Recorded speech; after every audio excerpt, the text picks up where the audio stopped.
View কামানোর লেগে আমার অসুস্থ বানাইছে। তো আপনাদের বুঝতে হবে যে এরকম ভিডিও মানুষে বানায় দেখাই ওইটা নিয়ে ওরা এই কাজটা করছে, ঠিক আছে? তো আপনাদের সাথে আমার কোনো রাগ রঙ্গ কিছু নাই, কিন্তু একটু বোঝার চেষ্টা করেন, মানুষের সত্য মিথ্যাগুলো একটু যাচাই বাছাই করেন।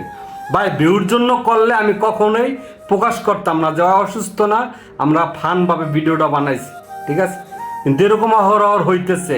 আপনারা বাস্তবে যেটা দেখেন, মানে ভিডিওতে যেটা দেখেন, বাস্তবে আর অন্য কিছু ভিন্ন, ঠিক আছে? যাই হোক, এই বিষয় নিয়ে আরও কিছু তথ্য আমি এখানে প্রকাশ করব না, আরও কিছু তথ্য আপনাদেরকে দিব এবং জানবো কোথায় কি হইতেছে।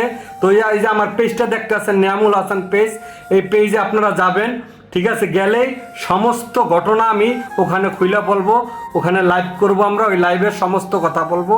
আর হচ্ছে এই যে টিকটকের যে বায়ুতে দেখতে পারতেছেন, এই বায়ুতে আমাদের আইডির লিঙ্ক দেওয়া